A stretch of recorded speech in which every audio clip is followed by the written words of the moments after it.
एक था राजा, नाम था विक्रम सिंह। उनका राज्य बड़ा बड़ा था, लोग खुश थे और राजा के पास बहुत दौलत थी। लेकिन राजा के दिल में एक चिंता थी, उनके कोई औलाद नहीं थी। उन्होंने बहुत पूजा पाठ किया और उनकी दुआ कबूल हुई।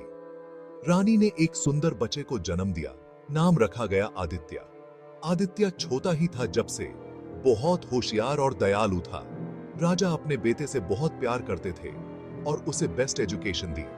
आदित्य को शस्त्र विद्या, राजनीति, साहित्य और कला में एक्सपर्ट बनाया गया। लेकिन आदित्य को इन सबसे ज्यादा प्यार था नेचर से।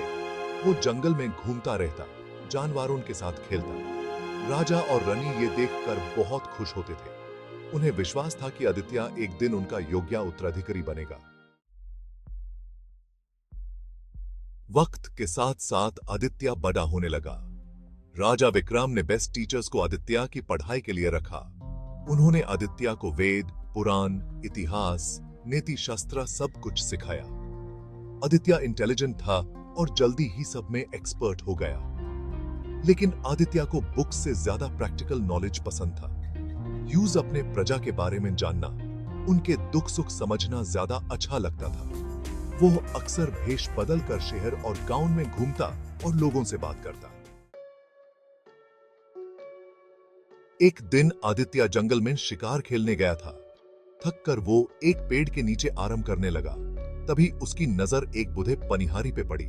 वो पनिहारी एक किताब बड़े ध्यान से पढ़ रहा था। आदित्य को क्यूरियोसिटी हुई। उसने सोचा, इस किताब में ऐसा क्या है जो इस बूढ़े को इतना अट्रैक्ट कर रहा है। आदित्य उस बूढ़े के पास गया और पोलाइटली बोला, बाबा, आप इतने ध्यान से क्या पढ़ रहे हो? पनिहारी ने अपनी किताब की तरफ देखा और मुस्कुराते हुए कहा, राजकुमार, यह कोई ऑर्डिनरी किताब नहीं है। यह त्रिया चरित्र है जिसमें औरतों के नेचर और उनकी चालों के बारे में लिखा है।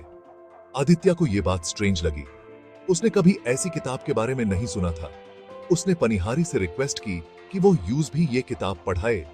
पनिहारी मान गया और उसने आदित्य को त्रिया चरित्र के कुछ पाठ सुनाए।